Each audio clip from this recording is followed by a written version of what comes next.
2023년 새학기 자녀를 위한 특별 새벽기도 둘째 날 하나님 앞에 드리겠습니다. 사도신경으로 신앙 고백하겠습니다. 나는 전능하신 아버지 하나님, 천지의 창조주를 믿습니다. 나는 그의 유일하신 아들 우리 주 예수 그리스도를 믿습니다. 그는 성령으로 잉태되어 동정녀 마리아에게서 나시고 본디오 빌라도에게 고난을 받아 십자가에 못 박혀 죽으시고 장사된 지 사흘 만에 죽은 자 가운데서 다시 살아나셨으며 하늘에 오르시어 전능하신 아버지 하나님 우편에 앉아 계시다가 거기로부터 살아있는 자와 죽은 자를 심판하러 오십니다. 나는 성령을 믿으며 거룩한 공교회와 성도의 교제와 죄를 용서받는 것과 몸의 부활과 영생을 믿습니다. 아멘. 찬송 15장 찬송하겠습니다.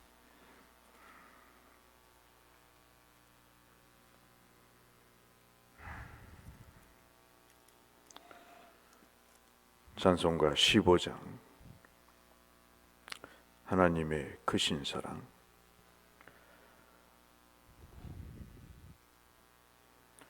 하나님의 크신 사랑 하늘에서 내리사 우리 맘에 항상 계셔 온전하게 하소서. 우리 주는 자비하사 사랑 무한하시니 두려워서 떠는 자를 구원하여 주소서. 걱정 근심 많은 자를 성령 감화하시며 복과 은혜 사랑받아 평안하게 하소서. 처음과 끝이 되신 주님 항상 인도하시어서 마귀 유혹 받는 것을 속히 끊게 하소서. 전능하신 아버지여 주의 능력 주시고 우리 맘에 임하셔서 떠나가지 마소서. 주께 영광 항상 돌려 천사처럼 섬기며 주의 사랑 영영토록 찬송하게 하소서. 우리들이 거듭나서 흠이 없게 하시고 주의 크신 구원받아 온전하게 하소서. 영광에서 영광으로 먼 국까지 이르러 크신 사랑 감격하여 경배하게 하소서.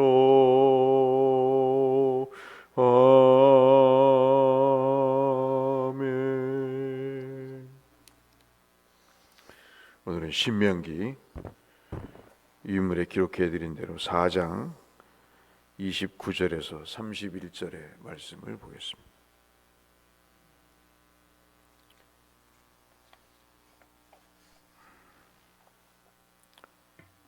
신명기 4장 29절에서 31절의 말씀, 유인물에 녹색 글씨로 적어놨습니다.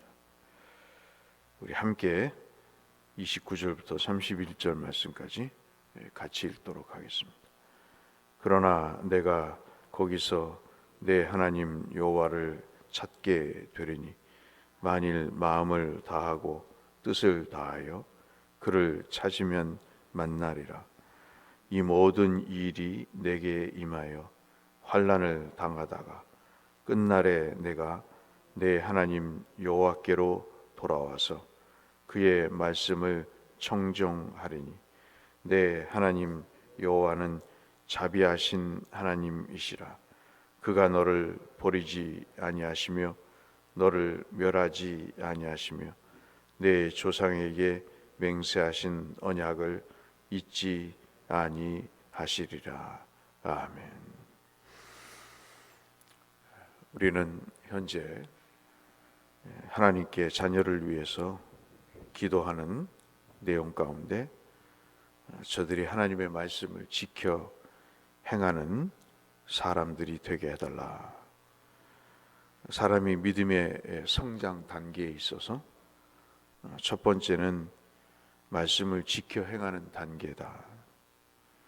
그리고 오늘 두 번째가 하나님을 찾고 구하는 단계임을 말씀을 하고 있습니다.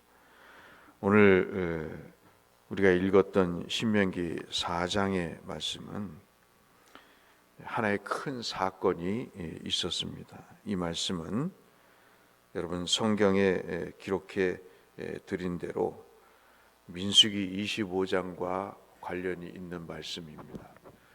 민수기 25장에 어떤 내용이 있냐면 바알부올이라고 하는 사건이 있었습니다.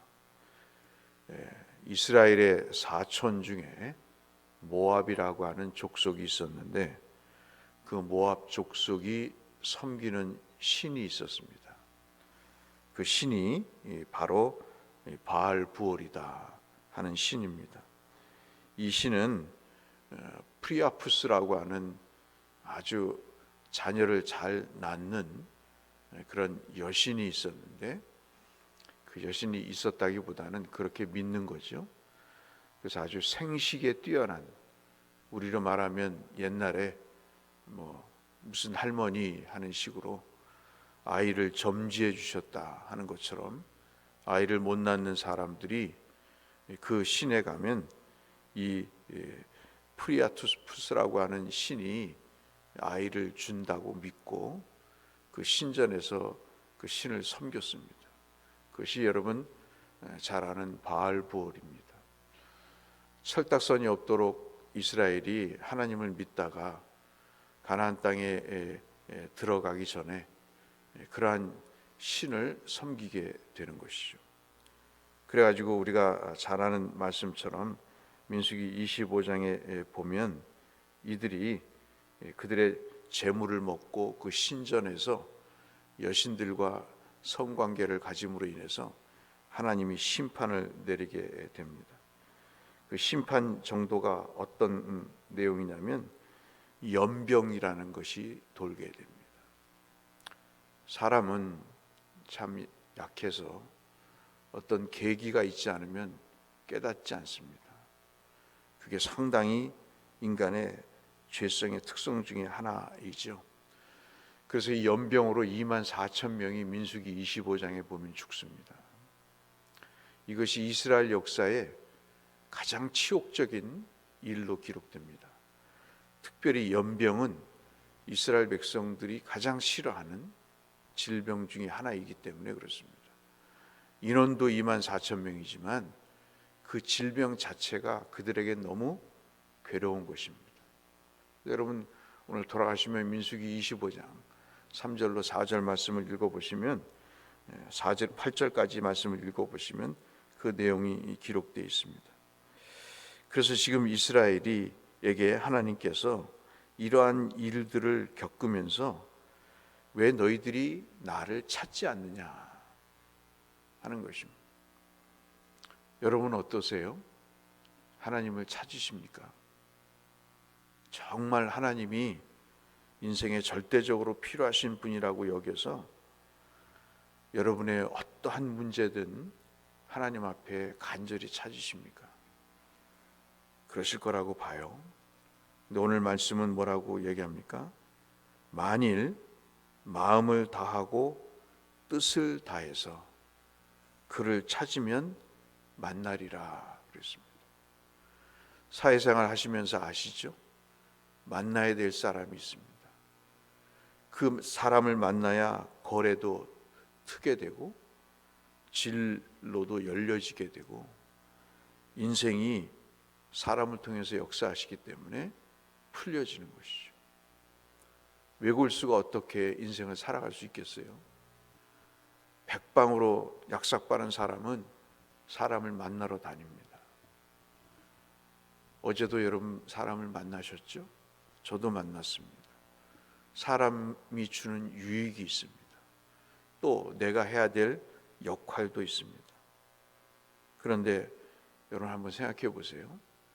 대곡교회 와서 여러분은 어떠실지 모르지만 늘 말씀을 드리는 내용이 하나님을 만나시는 시간이 24시간 중에 도대체 얼마나 되십니까? 하는 것입니다.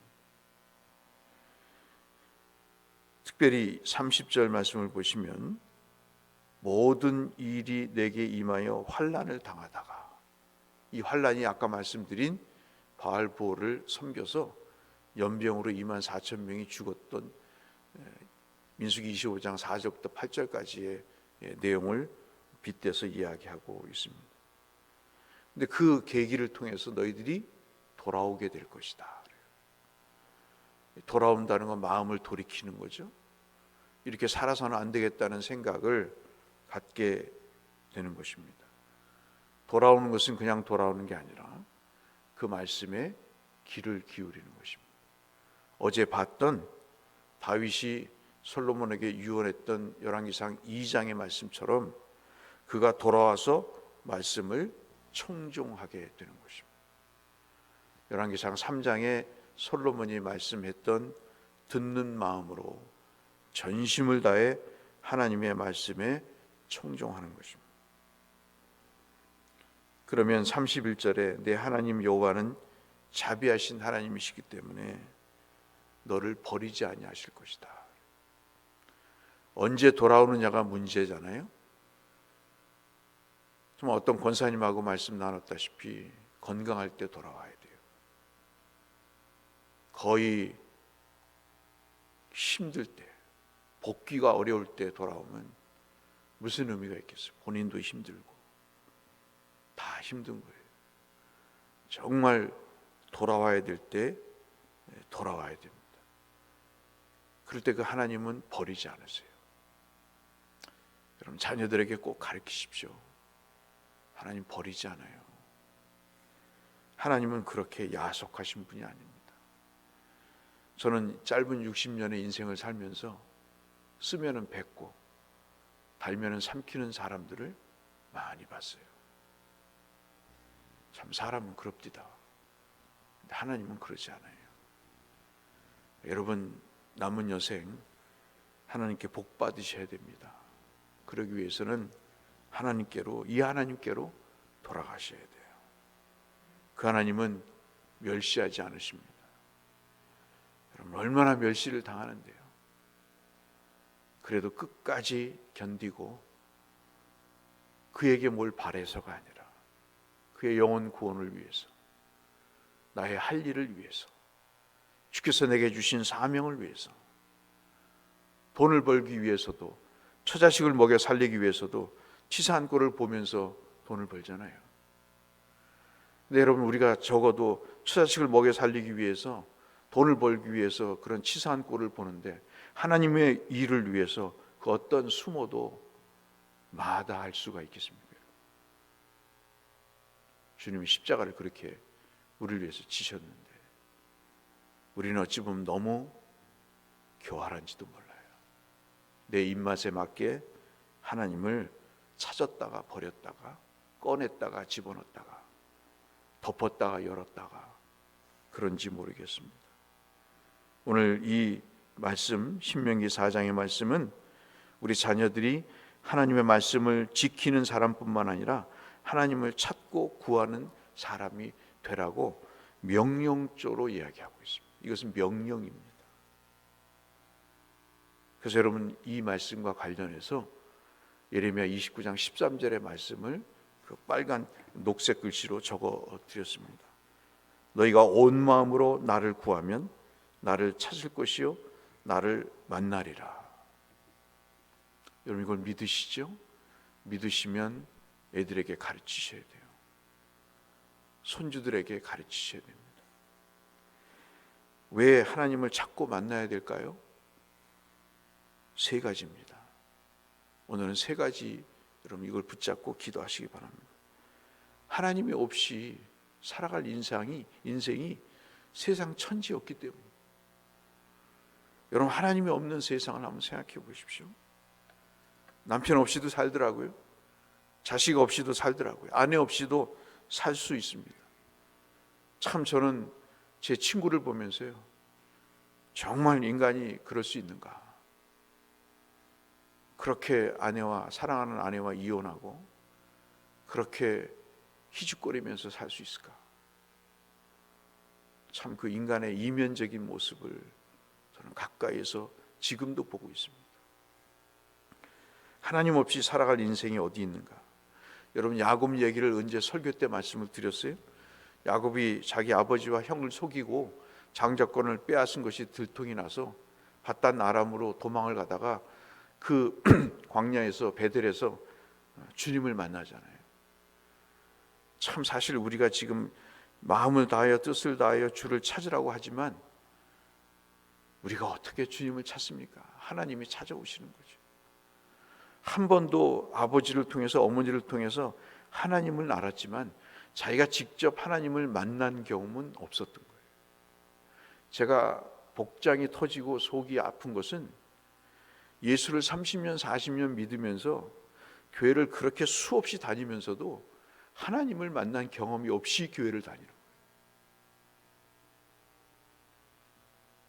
그게 처음엔 이해가 안 됐습니다. 하나님 그러시더라고요. 너도 그랬어. 너도 부목사 때까지 그랬잖아. 너가 신앙을 시작하고도 신앙을 왜 해야 되는지 모르고 살다가 내가 내게 은혜 준 것이 얼마 안 되잖아.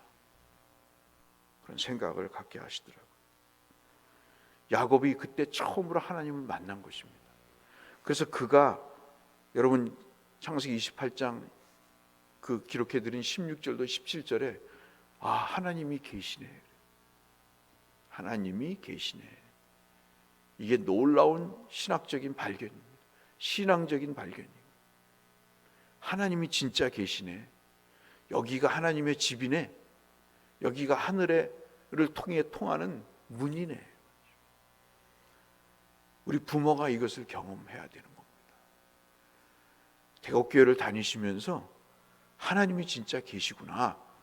하나님의 집이 여기구나. 하늘로 통하는 구원의 문이 여기에 있구나. 그 베델의 경험이 있어야 되는 거죠.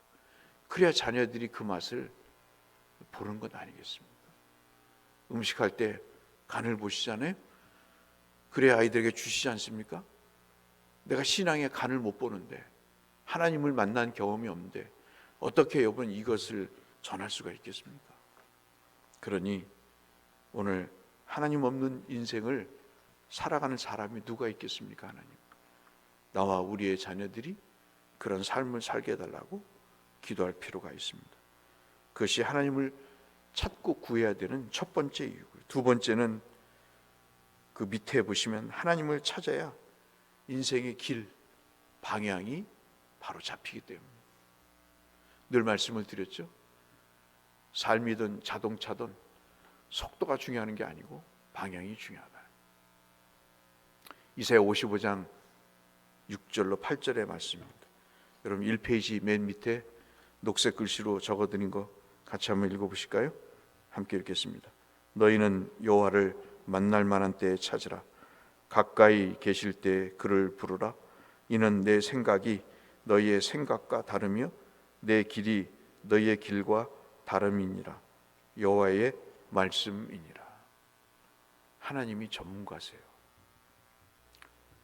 하나님께 구하지 않는 것은 바보짓입니다.